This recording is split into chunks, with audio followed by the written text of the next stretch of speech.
Hello, ladies and gentlemen. Adrian Cauguiran here. So, outside of the daily vlogs I do on this channel, it's been a while since I've taken the time to talk about a specific topic in an unspecified amount of time and just take something that is a seed of an idea here and manifest it out there for all of you.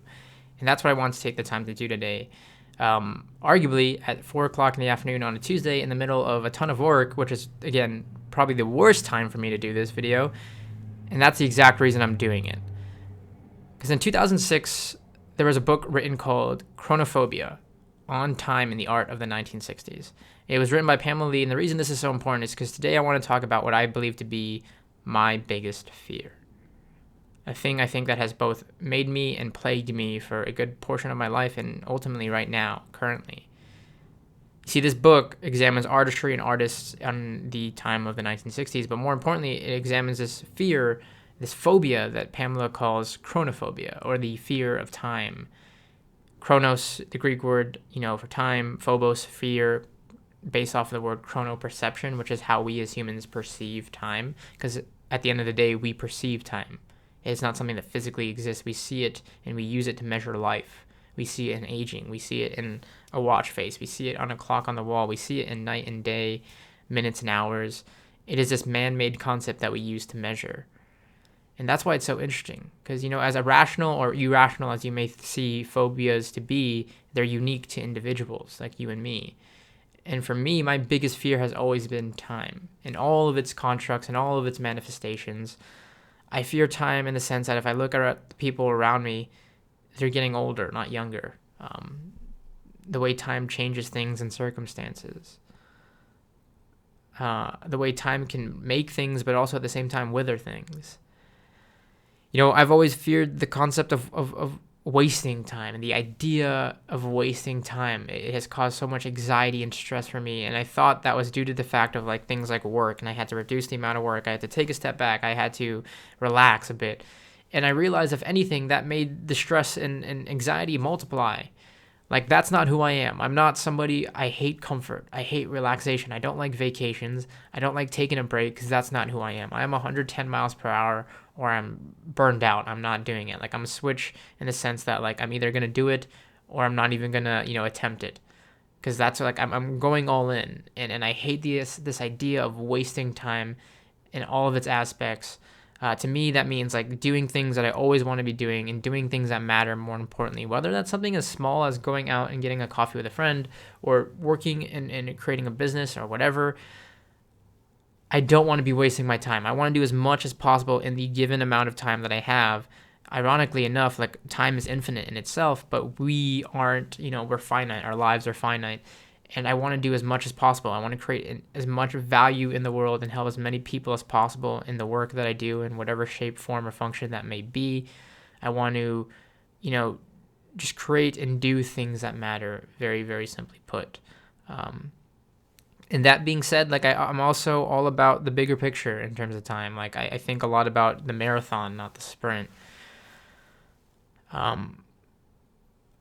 Because, when we're younger, we have this really interesting outlook on life where the window is so wide and it seems so big because our perception is that we have nothing to worry about. We have no worries in the world. We don't have to be anywhere. And as we grow older, this responsibility kind of comes into play, and we realize that, we need a level of focus and prioritization and perception to get the things done that we want to do. And if anything, lately, that window, as small as it is, seems to have only gotten smaller for me and in my life and decisions that have to be made right now.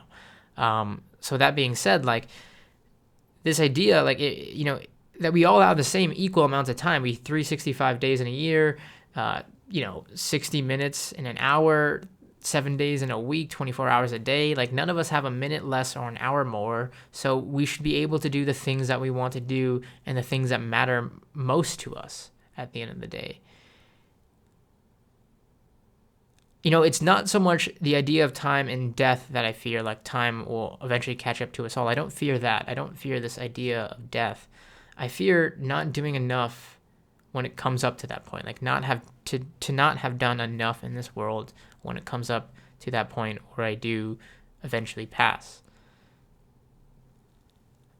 I think ultimately time and all of this, it's so interesting because this is a fear that, like any fear that I see in life, like I feel like I have to overcome it. If I fear it, like it's just a reason for me to do something. And there's rational fears, and there's fears that may be like irrational at certain points in our lives, or things that we thought were something that we were so scared of, but when it comes to it, it's not really anything.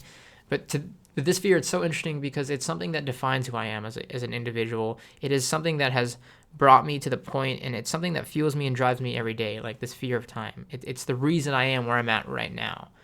However, it's also the reason I've been crippled in some areas of my life. It's the reason that I've had some setbacks. It's the reason that sometimes I lose countless hours of sleep and so on. And, it's this fear that if I lean too much one way or too much the other way, it's a whole different thing. It's not so much about finding a balance I've learned, but learning to navigate that, learning to cope and live with that and realize like this is a part of me. This is who I am. I'll always be conscious and wary of time and the power it has. And I'll always be doing my best to take advantage of that. To also be present, but at the same time look ahead. And I think at the end of the day, while it may be something that doesn't plague you or something that you think about, we all can't but help be aware of time in itself and the impact it has on our lives. So it's a fear that I learned to live with. It's a fear that I learned to live with and both embrace and at the same token be aware of. And on that note, all pun intended, I want to thank you for taking your time out of your day to listen to what I have to say. And I can only hope, whoever you are out there, wherever you may be, that when you look at time, that when you look at your time, more importantly, that you fill it doing the things that you want to do, no matter how much they may scare you. Thanks for watching.